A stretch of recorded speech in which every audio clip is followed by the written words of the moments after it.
Hello and happiest of days to each of you folks. Hope you guys are having just an absolutely amazing, awesome day today. One of the best you ever had in your entire life for you folks. And one of the best. And so forth. And today we're taking a look at Fahrenheit 451. This is Ray Bradbury's 1953 classic. I bought it from Taylor Books in Charleston, West Virginia. It's a used bookstore when I was there visiting, still living there and that sort of a thing too. And then I read it here on the way as I was, we were on a 10-hour drive, and that sort of a thing too here. And so I knocked it out for the first time on my way there. It's a Utopia classic and that sort of a thing. I'm sorry, dystopia classic. That heavily, I think, is strong stuff. I think heavy sort of influences. I think it's definitely sort of pre has told a lot of modern day stuff. That sort of a thing too, and so I think it's got something interesting to say for it, folks. Now, Ray Bradbury's Fahrenheit 451 is set in the near future for your folks, and basically what's happening. This was written by Bradbury, and he was typically writing at the time with his family at home, sort of a thing too. And then but he wanted to continue so he had some kids and that sort of thing who would come up to him and ask him for help with stuff, and he kept getting distracted from work because he definitely wanted to focus on his kids. So he was looking for an office, and then he winds up, but he didn't have the ability to sort of afford one at home, and that sort of thing too. Definitely wanted to get out of his house. And he was very, very early in his career. And so he definitely wasn't able to sort of put that together either, right? And that sort of a thing, too. So he ends up renting. He actually goes to a local university library, well, right there. Actually print, and that sort of a thing, too, from that printer, and that sort of a thing, too, because it's early on in his career. And that sort of thing too. Now, there are a couple of different things that he was bringing in at the time. Remember, this is being written and published in 53. Actually brings together a couple of his other short stories and novellas and that sort of thing too. But basically, the idea here is this is written right in the Red Scare, right? And that sort of a thing too. And you can definitely see McCarthy here too. And then also, it was right after the World War II era, where Germany was taken over by all this book burning that was happening during the Nazi era, and then also you had that happening with in the Soviet era and that sort of thing too. With that Stalinist, all the heavy intellectuals and that sort of a thing too, right? And that sort of stuff too. So all those things were happening either right then and there at that time, McCarthyism, or had just happened, right? So I think that this is definitely just a very timely thing. It's basically what's happening here in this short story for you folks. That you have somebody set in the future. This person is named Guy Montag. For you folks, he's a fireman, and in the future, the firemen are going and saving fires from being burnt and that sort of a thing too, but are instead involved in starting fires. And if they find somebody who has some stuff out there that's literature or other stuff that's sort of pushing people past the point that's illegal and that sort of a thing too, although not as illegal like we might think about in the modern sense, like our and that sort of thing too. And then he goes out, and so him and his group regularly go out to knock that stuff out for you folks. And this is basically what's happening here. Just heads up, because we'll find this out later on, about 4 or 5 chapters in, but I do think it's important and that sort of a thing too. But it's pretty early on. We'll find out that this stuff wasn't created and made illegal, if you will. And this material that made people think and push them between emotions and that sort of a thing too wasn't created by an Adolf Hitler level guy, right, or McCarthy and that sort of a thing too. It actually started because some folks out there in this multicultural society were saying, hey, I don't want you to have this stuff printed and that sort of a thing too. And so slowly over time, Right, it became less and less. Right, you might pull out some language from it, or some key points like that, and that sort of a thing too. And slowly, over time, things became more and more and less, with those words, and less powerful, and with their original intent and sort of thing too. And then eventually, it just all went together. It was a slow and steady decay of the rights, and now libraries aren't used. None of that stuff is used, right? And that sort of thing too. Universities, right? And that sort of a thing too. It was a slow and steady thing by it was more of the people doing it rather than anybody at the top. And then the government saw that happening. They sort of embraced it because they saw it as a way to keep power and that sort of thing too. I like that. It definitely feels more realistic, right? And that sort of a thing too, right? Also very, very dark, and that's what they do. But that's where it comes from. And that's where that concept comes from too, for your folks. But basically, we're going to have happen. Guy's gonna Montague. Yeah, is gonna run into a younger lady who's more idealistic, and that sort of a thing too. Still has some of those old world values, and she's going to start off some conversations with him. And in the first chapter, she's going to finish the first, well, not chapters, it's divided into parts, but you get the idea. But basically, she's going to push him and say, "Hey, are you happy?" And that sort of a thing. And first, initially, and then he's going to go back home, and he's going to be like, "Of course I'm happy. Why should you even ask it?" And then he realizes he's not happy. So now he'll start to more embrace this movement, learn more of this, and then try that sort of a thing to define this stuff and that sort of a thing too. So basically, I'm sorry, I threw the book down. It's fun. So basically, this was happening a lot. Just as a heads up, it's something we would call boulderization, where sometimes things might get published very, very quick. With at the time, or even centuries earlier, and they might pull out very, very fast.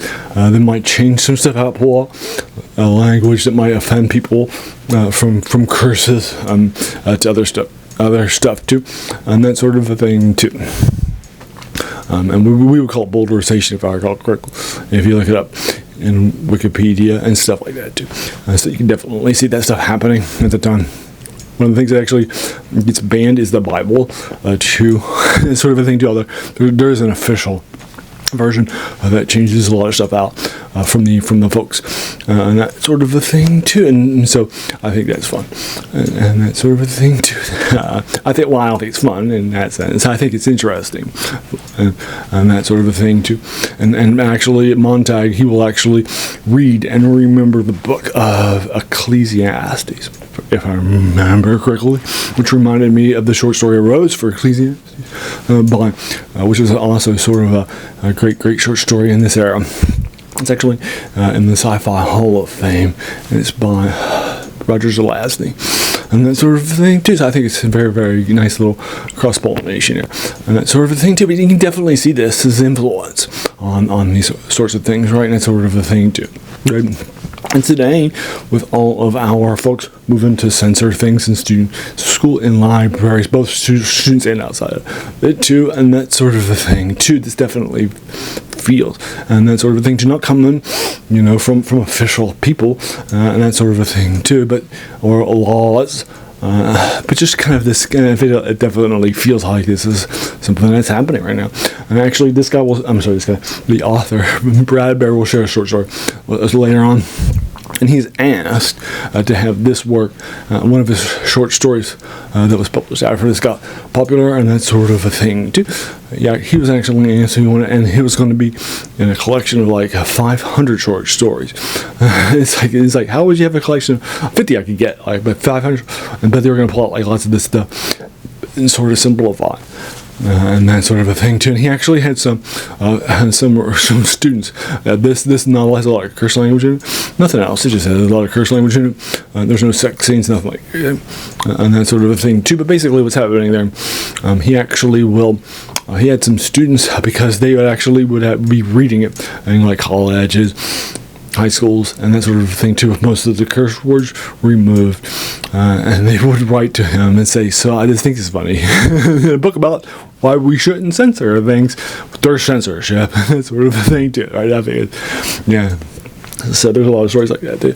Anyway, so I think you might enjoy this. Right, it's the first time I've heard of the basic search and that sort of the thing too. I thought it would be a nice time. It's about 7 hours on the 10 hours over here, and that sort of a thing too. Knocked it out for the first time. Liked it lots, and that sort of a thing too is an absolute classic.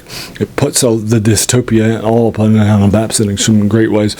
And again, sort of pushes against and kind of presages a lot of the things that are happening today, from canceling folks to. And I'm not saying that's not bad, right? And that sort of a thing too. I'm not saying somebody shouldn't be canceled if they've done something particularly bad. And that sort of a thing too, or just removing some of those darker things from, and even YouTube videos where you have the same things, lots of YouTube videos, and that sort of a thing can't tell, something that's authentic or their story without being demonetized, right? Right? It's still happening, and that sort of a thing too, to this day. So you definitely see that too. But yeah, I think this is great. I think it's great stuff. And if you've heard about it, like me, or you saw people reading it in college or high school, and you haven't picked it up like I did, just like I didn't either, pick it up. I think you'll like it too. Again, I bought it from a used bookstore for like $1.50. It was really fun. And that sort of a thing too, right? So I think you'll enjoy it too. I'm giving this a 10 out of 10. Obviously, it was heavily influential. Now it's even more influential today for you folks. But that's Ray Bradbury's Fahrenheit 451. So there you go. Now, what do you think about that? Now, as a reminder, I'm not a trained literary critic. I didn't go to college studying English or literature, none of that stuff too, right? I just took the minimum 2 English classes that I had to in order to graduate from West Virginia University in a political science degree, except for a random class in creative writing, but it was because I wanted to be a writer at the time, but I wasn't. But there you are. So, I'm not coming to you from a place of expertise, right? I'm just a fan. And that's sort of a thing too. I try to find these older things in science fiction, fantasy, and horror too, for you folks. And there you are.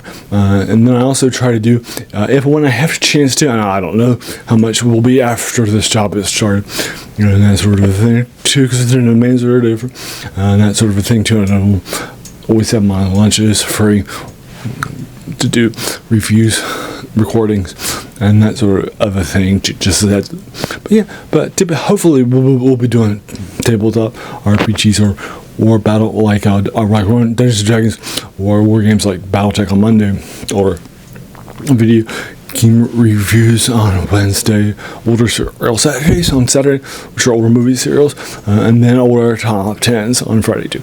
Hopefully some stuff out there will sound like your cup of tea. If not, no pressure. This is just, I don't get any money from it, right? And that sort of a thing. It's just a passion project of mine. But if that does sound like something you'd be interested in, then please feel encouraged to do all the YouTube stuff too. All of the non-box things. Alrighty, and there you go. And as you can tell from that title, and those passions too, it's finding sort of things for you. So you can definitely tell it's fun stuff for you folks. And as you can also, just as a heads up, I do want to make sure that you feel that you can. That's where the title from this comes from, right? And that sort of a thing too. It's a quote by a French philosopher, Jean Joubert, says that the worst thing about them was that they actually kept us from reading old stuff. Not that the new stuff is bad, by default, if you will, but in our passion for the new, right? We sometimes have forgotten that these things are standing on the shoulders of giants like this. So there you are for you folks. Alright, and there you go. I want to thank you so very, very much for just, taking some time out of your day and even investing, right? And even watching my videos, because we all have so many things that are happening in our lives, right? And we're even getting pulled in so many different directions too. So in fact, you spend this time with me, it's incredibly humbling, and I appreciate that so very, very much. So thanks again, and have an amazing day.